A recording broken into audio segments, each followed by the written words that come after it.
Yang terhormat Bapak Wali Kota Bandung, Bapak Ridwan Kamil, yang kami hormati Bapak Muhammad Kamiludin selaku PSI Program Persepak Keberagaman. Dan ternyata Kang Ridwan Kamil berkenan untuk mengisi di 51. Dan sekarang 69 yang terakhir, dan Kang Ridwan Kamil juga berkenan untuk mengisi. Kemudian mereka akan berangkat ke dalam dan luar negeri. Intinya gimana caranya mereka bisa balik ke negeri ini untuk membangun Indonesia. Selamat malam. Semangat pagi. Apa kabar hari ini? Pemimpin muda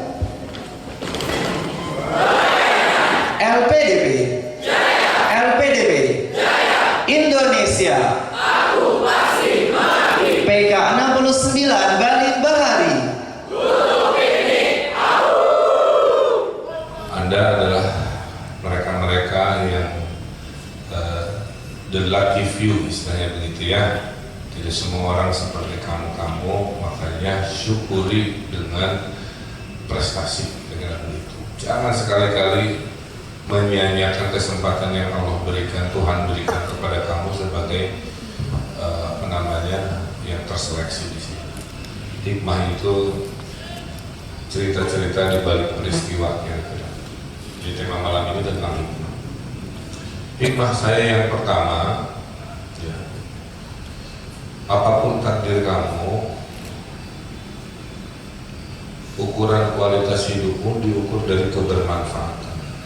Itu aja.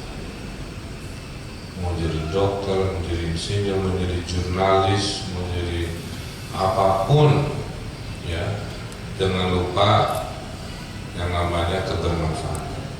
Kalau dalam agama Islam kita sebut dengan khairun nas anfa'uhum linnas. Sebaik-baiknya manusia adalah yang paling banyak manfaat buat orang lain.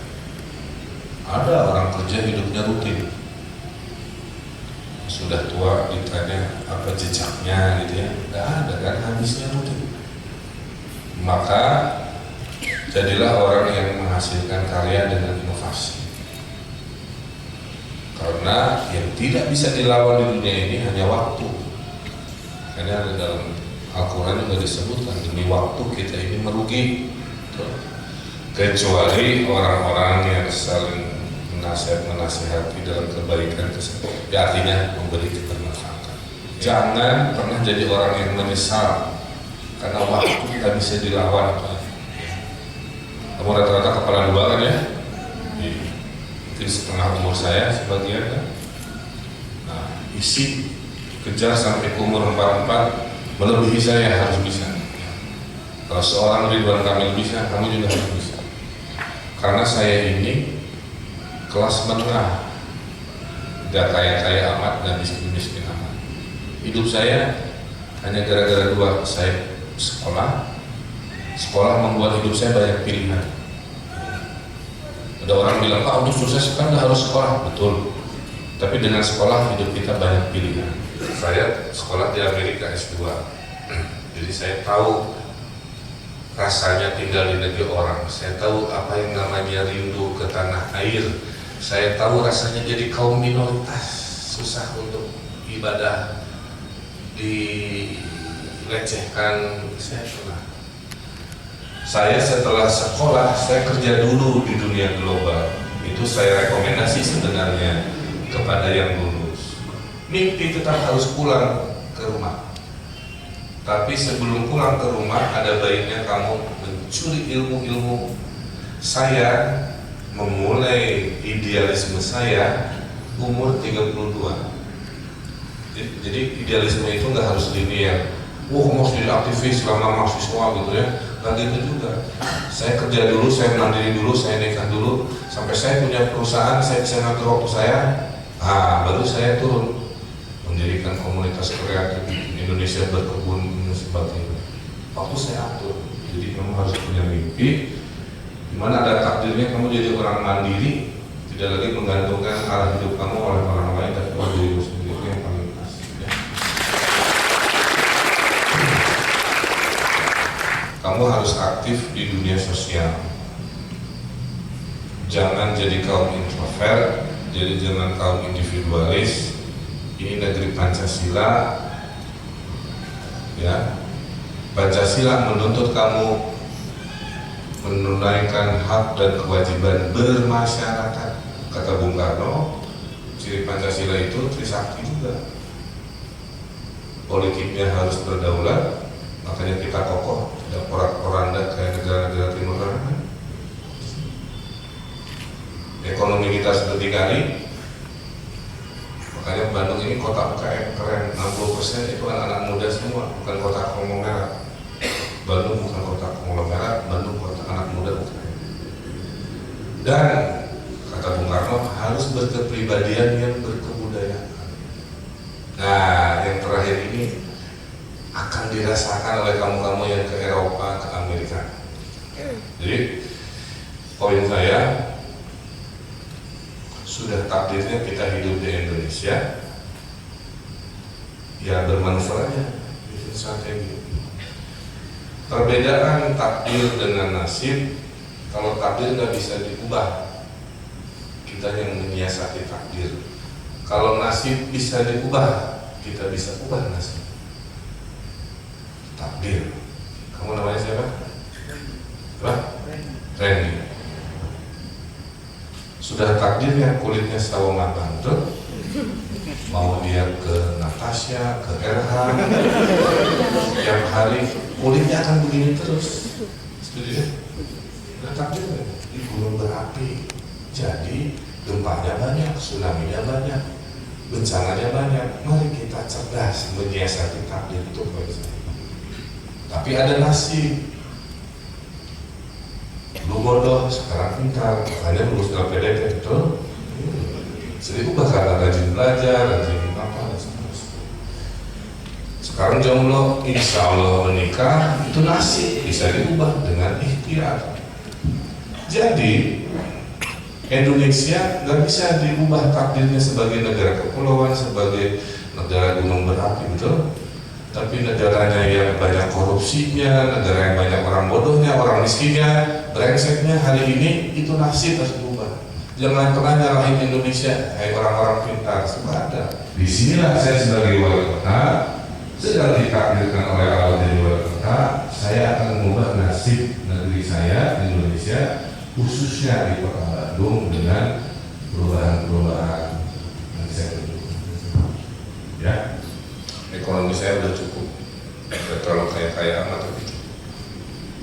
Sehingga menjadi pemimpin politik yang paling nyaman itu adalah yang sudah mandiri, tidak menjadikan jabatan untuk nyari nafkah. Karena kalau kamu masih ada potensi nyari nafkah, pasti akan bersiasat. Harga dimahalin, minta setoran, ini itu hari ini kan. Nah itulah, makanya misalnya batin saya tenang karena tidak ada motivasi. Imajinasi itu mewujudkan sesuatu yang tidak pernah Anda bayangkan hadir bisa hadir. Soekarno itu menggunakan imajinasi untuk melahirkan Indonesia. Bisakah lahir namanya Indonesia? Itu pertanyaan Bung Karno. Di mana negeri-negerinya berbeda, bahasanya aja 700, pulaunya aja 17.000. Kan imajinasi kan? Bandung ini rahimnya Indonesia, karena konsep meng-Indonesia digugat di konsep di Bandung, makanya sekarang di penjara 2 kali. Tapi lahirnya Indonesia diproklamasikan di Jakarta. Ya. Saya karena pendidikan saya arsitek, dilatih berimajinasi dengan cahaya, dengan bidang, dengan ruang menjadi sebuah fungsi. Ini sholat asar, saya bikin masjidnya itu ya, mihrabnya terbuka ke gunung, karena arah kiblatnya ada gunung, keren banget. Jadi pada saat sholat asar mataharinya condong, jadi backlight kalau teori fotografi, maka saya bilang ini jenderal, ini kopral, ini dirut, ini OB, di mata Allah sama saja kan. Dan yang ambil foto ini saya sendiri, bukan saya beli fotografer. musuh terbesar kamu adalah diri kamu sendiri. Pesan saya malam, minder, gitu. Cemas, kayaknya saya nggak mau, kayaknya saya nggak bisa, saya duduknya di belakang aja, gitu kan? Musuh kamu itu diri kamu sendiri. Maka kalau kamu mau jadi orang sukses, pesan saya, lawan itu negativisme yang ada di diri kamu. Pas sudah siap-siap mau presentasi, bos saya telepon, Ridwan, I cannot make it. Pesawatnya anu dan sebagainya. You have to present on behalf of our company. Waduh, keringat dingin, belum pernah presentasi di depan para konglomerat di Tiongkok, harus mewakili. Saya nggak pernah, nggak pede, kayak gitu kan? Kan itu kan asrot doang sebenarnya. Tapi kalau enggak, proyek nggak dapat, ya, wah dilema itu. Tapi ya dalam persimpangan batin itu, nothing tulus. Kenapa? Karena teman saya yang orang Tiongkok bilang, ini yang benar, Ridwan, kamu bisa. Itu tapi kalau wah biasalah, ya kan orang Cina juga nggak bisa bahasa Inggris. Hanya dengan kalimat itulah akhirnya saya pede. Kan itu ketakutan sendiri kan gitu. Jadi artinya sebagai manusia kamu harus berperan sesuai situasi. Pada saat dibutuhkan mewakili NKRI di Korea, saya harus membanggakan Indonesia, saya harus pede, saya pakai jas, saya harus ngomong bahasa dengan baik dan sebagainya, bercerita bla bla bla dan seterusnya. Ini dengan wali kota Seoul lagi negosiasi agar Lee Min Ho tidak ke Indonesia.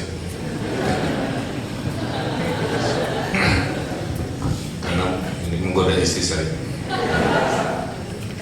Pulang ke Bandung, saya melakukan rutinitas yaitu makan malam dengan warga termiskin di kota Bandung. Saya bawa makan malamnya, saya ngobrol 1 jam, dengerin curhatnya, beresin masalahnya dan sebagainya. Karena saya tahu memimpin kota ini nggak hanya muluk-muluk infrastruktur, teknologi, smart city, ya itu juga dikerjain. Tapi saya ada 50.000 orang miskin yang tidak ngerti itu smart city apa. Yang mereka hidupnya, negerinya, bangunannya belum kayak Singapura, tapi minimal dengan saya datang, a small happiness saya bisa kasih ke mereka. Saya pikir konsep sebagai orang yang berpikir dan orang yang berimajinasi. Akhirnya ketemu, ternyata Pemkot Bandung punya bank, tapi banknya rugi. Saya bedah kan, rugi karena selalu minjemin ke orang-orang kaya yang duitnya jarang dibalikin.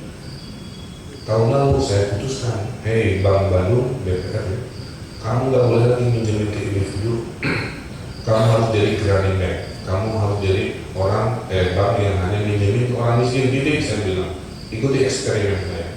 Oke Bapak, lawan itu dan kemudian makanya namanya kredit melatih melawan kredit. Kalau di Bandung bikin gerakan harus pakai nama Bandros, Bandung Tour on Bus, itu bisnya. Kecamatannya Antawani, antara cinta tapi tuani. Itu orang Bandung hasilnya begitu. Antara saya kasih rutin tangan di bawah atau saya kasih kredit kan. Akhirnya ketemu solusinya, Pancasila banget. Namanya kredit kelompok. Boleh tanpa agunan, tapi cari sesama yang tidak punya agunan. Kamu nggak punya rice cooker, kamu nggak punya motor, nggak punya TV, berlima. Apa yang terjadi?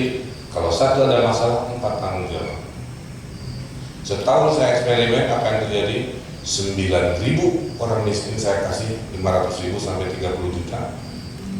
8.000-nya kredit kelompok, 1.000-nya kredit pribadi yang punya agunan, nggak ada masalah. Jadi bisa ternyata. 2 berita baik dalam setahun, NPL-nya 0, non-performing loan-nya 0. Jadi orang miskin nggak suka ngemplang. Jadi eksperimen saya ngasih pinjaman, tidak ada satupun yang ngemplang, keren kan? Yang kedua, berita baiknya, sudah NPL-nya 0, ada 2.500 dari 9.000, itu yang dulunya terjerat rentenir, sekarang bebas. Jadi negeri ini ada solusi. Saya bilang ke menteri, Pak, Bandung bisa. Kita nolongin orang-orang miskin dengan kredit tanpa agunan.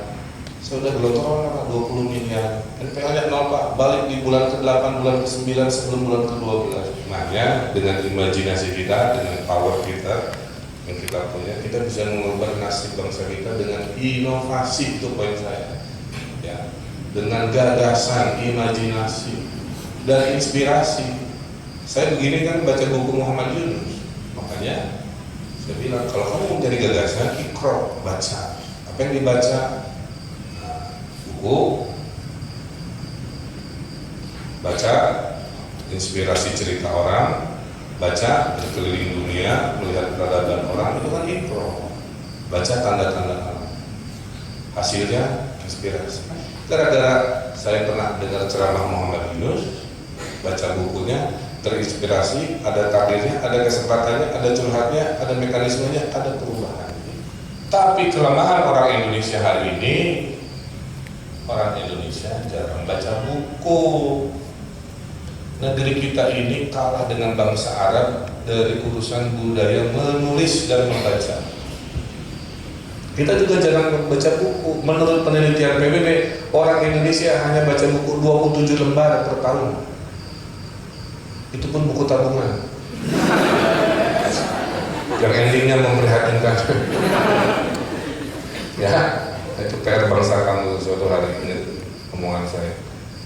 Budaya tulis juga nggak ada, makanya ya Sunda nih, saya mau cari jejak kerajaan Sunda susah, nggak ada dokumennya, nggak ada kitabnya, nggak ada, karena nggak pernah nulis.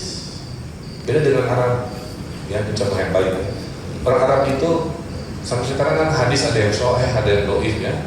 Karena betul-betul dijaga dari zaman Nabi sampai hari ini ya, Al-Quran hadis mantap lah kira-kira begitu. Itu harus kita tiru lah kira-kira. Enggak begitu. Perubahan itu harus didatangi, ketok pintu. Itulah kenapa saya aktif sebagai wali kota, diplomasi luar negeri saya untuk ujung-ujungnya perubahan. Hasil diplomasi saya selama 2 tahun menghasilkan 1 triliun investasi di aerospace teknologi. Menghasilkan tokoh-tokoh yang akan mendunia yang saya namai di Bandung hingga seterusnya. Karena perubahan harus saya jemput. Ini cerita hikmah berikut apa? Kehebatan orang Indonesia yang saya banggakan hari ini, kalau boleh sharing ya, itu adalah gotong royong yang Bung Karno bilang. Sekolah di luar negeri kamu nggak akan nemuin jiwa gotong royong. Rindu nanti kamu pada apa yang saya sampaikan. Ini lagi saya panen. Tapi mereka itu mau bergotong royong kepada yang mereka percayai. Maka saya nggak boleh hianat. Kalau saya hianat, hal termahal dari rakyat saya adalah trust, kepercayaan. Kalau saya hianat, trust hilang, saya nggak bisa ngajak-ngajak kayak tadi. Tapi mereka tahu saya tidak hianat, maka waktu saya bentuk minta tolong, mereka tahu bukan untuk macam-macam, pasti untuk kan begitu. Maka waktu saya diminta pidato ke Singapura sebagai wali kota, saya tanya ke panitia di depan wali kota dunia, saya pidato apa? Bandung belum sekeren Singapura, infrastrukturnya kan. Mr. Mayor, you speak about collaboration. We learn in Indonesia the value of collaboration is very strong. We want to learn from you. Wah, saya bilang keren kalau gitu mah. Jadi yang saya ceritakan waktu pidato ya gotong royong itu. Yang kota-kota dunia tidak punya karena nilai-nilai individualis, tapi karena kita negeri Pancasila, itu yang saya maksud. Gotong royong itulah yang membuat kita keren.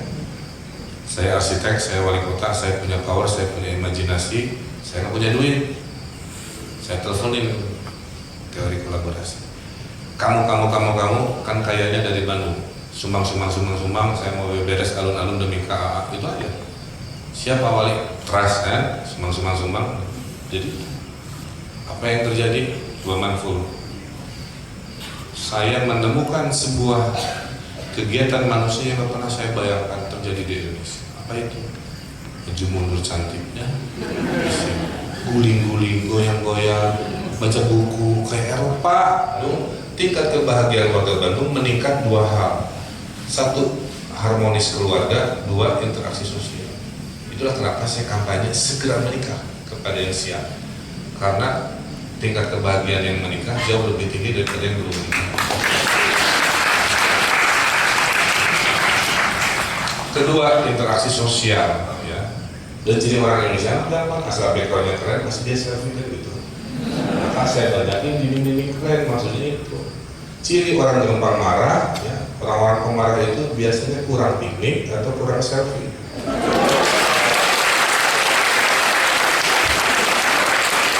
Pernah lihat orang piknik marah-marah? Pernah lihat orang selfie gitu marah?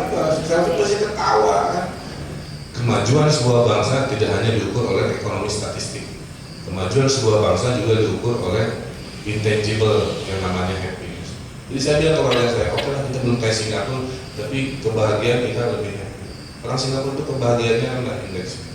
Karena kalau di Singapura hidup itu 9 to 5. Kamu berteman dengan saya, kalau kamu ada bisnis pun, nggak ada bisnis, no friend.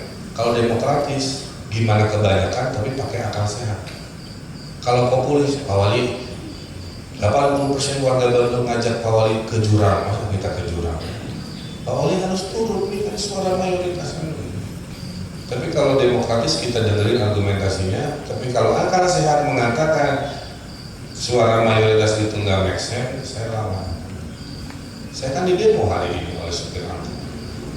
Supir angkot ingin agar di sekolah saya yang gratis itu ditutup karena mengambil jatah si angkot demo. Akal sehat mengatakan logikanya nggak masuk karena musuh angkot itu adalah pemotor. Kenapa angkot tidak populer? Karena angkot tidak reliable. Tapi dengan kita dialog, kita belajar untuk memahami perbedaan. Tinggal kedewasaan aja yang menjaga etika. Marah-marah dulu didengerin, menuntut ini itu didengerin. Sampai ke titik mereka pindah sendiri. Nggak pakai TNI, nggak pakai polisi. Mereka pindah sendiri. Karena dimanusiakan si manusia itu, dicolek hatinya. Saya ceritakan, saya wali kota Bandung, masalah ibu, masalah saya, tapi ibu ini salah. Tapi saya kasih solusi ibu, solusinya tinggal di apartemen sudah saya siapin. Ayo ibu ikut ke saya. Jadi bagi yang muslim jangan kaget ya, Indonesia itu negeri muslim terbesar sedunia, setuju? Tapi tidak masuk negara paling islami. Negara paling islami di dunia adalah Selandia Baru. Kedua Irlandia. Indonesia, Arab Saudi di bawah. Artinya apa? Islami didefinisikan sebagai aspek-aspek akhlak kepribadian yang rujukannya Al-Quran. Ternyata di Selandia Baru perilakunya lebih Qurani, dengan determinasi, dengan semangat. Tapi jangan lupakan teknologi. Teknologi ini yang menjadi kunci kenapa Bandung sekarang jauh lebih baik. Islam perfect kota Bandung tapi sudah jauh. Saya kira sudah lengkap kurang lebih hikmah-hikmah itu. Tapi saya kasih kesempatan satu dua barang tiga jika ada hal-hal yang ingin ditanyakan. Suatu hari kamu beres dengan diri kamu sendiri, baru kamu buka peluang namanya public service itu. Tapi jangan kamu terjun, kamu belum mandiri, pasti nanti butuh duit, menyiasati anggaran, kan gitu ya. Kamu butuh ini, butuh itu, jangan. Kayak mandiri aja dulu. Titik mandirinya orang beda-beda. Saya mandirinya 32 tahun, ya. Jadi titipan saya ke generasi kamu, mandiri, cerdas. Ini beda geng cerdas, tinggal geng pedulinya aja nih, masih angkatan 69 ini, betul? Makanya pegang networking is everything. Suatu hari menjadi orang-orang hebat, 10-20 tahun lagi jangan lupa pesan saya ya. Tunjukkan kepeduliannya dengan kekompakan bikin apalah 69 for better Indonesia apa gitu ya, cari-cari pada mereka. Saya kira saja masih ada tamu lagi soalnya ya, dan kita beri dengan tepuk tangan yang meriah.